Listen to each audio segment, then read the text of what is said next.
Le Nord, un vivier exploitable. Le patrimoine du Nord est riche. Les rivières, les distilleries, les ruines, les personnalités, les loisirs et les entreprises sont les atouts de cette région. Des associations s'engagent à améliorer le cadre de vie pour un héritage patrimonial correct. Depuis des années, une politique de mise en commun de projets amène à des réalisations rapides de travaux tels que le contrat de rivière du Galion, un programme d'action visant à assurer une meilleure gestion quantitative et qualitative des eaux. Des efforts sur l'environnement amènent non seulement à la fermeture de décharges à ciel ouvert, mais à la construction d'une déchetterie. De cette activité de collecte de déchets a émergé un apprentissage au tri sélectif de la population. L'objectif est de préserver le patrimoine naturel. Il existe des ruines d'édifices autrefois célèbres qui méritent d'être réhabilitées, telles que les murs de l'église du Fond à Saint-Pierre, la conservation du musée Gauguin au Carbet, des initiatives communes qui ont émergé grâce au potentiel de chacun. Le Nord peut garantir également un espace pour les entreprises, une clientèle, la promotion et le développement de la culture et des activités qu'on serait tenté de délaisser. En route pour le désenclavement. Après l'éruption de la montagne Pelée, le Nord a connu un grand exode de ses habitants pour la capitale. Mais de nombreux projets sont pensés, dont certains voient le jour. Une série de travaux d'embellissement est envisagée. À Grand-Rivière, la construction de la digue facilite les manœuvres des pêcheurs et permet à leurs embarcations d'être à l'abri en cas de houle. Seul hic, le sable qui se dépose à l'entrée les empêchant à marée basse de sortir. Le Nord se veut être plus qu'une cité dortoir. Les changements ont débuté pour qu'ils ne séduisent pas que les touristes, mais aussi les Martiniquais.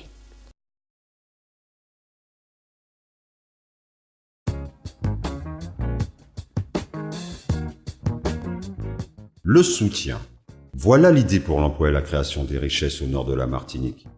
Depuis 1998, le PLI regroupe les compétences de l'Agence locale d'insertion, des missions locales, du pôle emploi et des entreprises locales.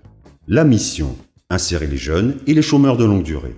Dans sa boîte à outils, un atout majeur, le chantier d'insertion. Sur le territoire, de nombreux chantiers sont en action dans les secteurs où les besoins sont cruciaux.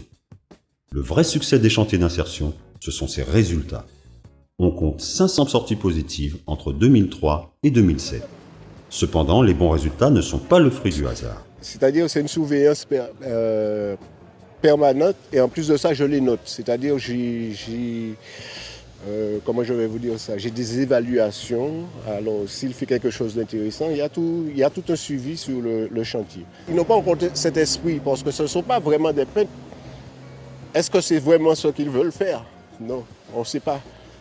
Alors c'est les amener au fur et à mesure à choisir un métier. C'est pourquoi dans cette formation, vous allez retrouver des récupérations d'eau de pluie, une formation de récupération d'eau de pluie. Il y a plusieurs axes et ils sont suivis par des psychologues, assistance sociale et tout, pour savoir vraiment ce qu'ils veulent faire de la vie. Ce n'est pas vraiment impliquer, leur apprendre à faire de la peinture, mais sensibiliser pour que demain, ils choisissent un métier. La technique d'insertion, elle aussi, évolue. Pour exemple, MNTV. Chaque bénéficiaire est suffi dans un développement personnel pour lui donner toutes les chances de réussir. En fait, je me présente comme un accompagnant en développement personnel.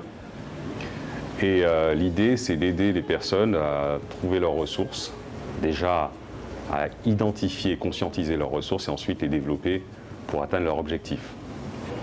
Alors pour ce choix-là, ce que je peux vous dire, c'est qu'un accompagnant en développement personnel, il se cale sur les objectifs. Comme l'objectif de ce chantier, c'était de créer une TV web, qui n'est pas une web TV, ce qui n'est pas neutre, l'idée c'est de développer chez chaque participant une attitude qui leur permette d'être dans de bonnes dispositions pour atteindre cet objectif. Donc on travaille sur leurs ressources et aussi sur des outils. Les ressources, ça va être la confiance en soi. Les outils, ça va être la capacité à prendre la parole en public, par exemple. Donc essayer de les doter de maximum de moyens pour qu'ils aient la bonne attitude et atteindre l'objectif de mettre en place ce chantier. Ce que nous proposons, c'est d'avoir une attitude qui permette de changer de chemin pour atteindre l'objectif visé. Imaginez que vous vouliez, par exemple, vous êtes là, vous êtes en train de faire une interview. On va essayer de développer chez vous la confiance en vous, de façon à ce que même si quelqu'un refuse une interview, ça ne vous empêche pas de reprendre votre caméra et d'aller de nouveau vers quelqu'un d'autre, de façon à réaliser votre interview et atteindre votre objectif. Parce que si vous n'avez pas confiance en vous, au premier refus, vous allez être dans votre coin en disant on ne veut pas travailler avec moi, etc. Tandis que là, en vous développant sur le plan personnel, eh bien, vous avez des ressources, de la qualité et de la compétence pour atteindre l'objectif, et c'est ce à quoi nous essayons de travailler et d'aspirer avec chacun des participants. Ces chantiers d'insertion, associés à l'installation de nouvelles entreprises, donneront un sens à la renaissance du territoire. Le projet Nord Creatis en est un exemple concret. En mars dernier, la CCNM a ajouté à son arsenal 7 armes, mieux adaptées aux besoins d'aujourd'hui. Le but ? Booster l'activité et faire venir des chefs d'entreprise en phase de démarrage au nord. L'outil, 3 sites d'accueil pour une meilleure couverture du territoire, un réseau de communication commun, sans oublier Internet. Et ça marche. Les nouveaux projets proposés à cette pépinière d'entreprise proviennent même de nos expatriés et de nos voisins.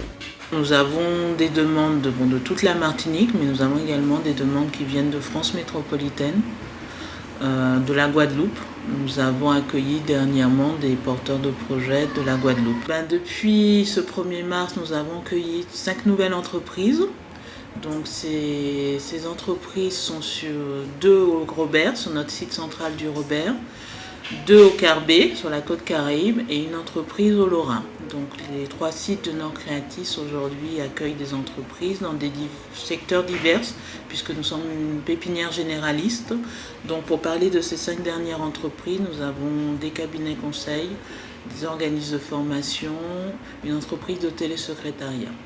Soutenir les futurs chefs d'entreprise et les laisser pour compte, c'est bien. Mais encore, faut-il pouvoir vivre, travailler et s'épanouir dans le Nord.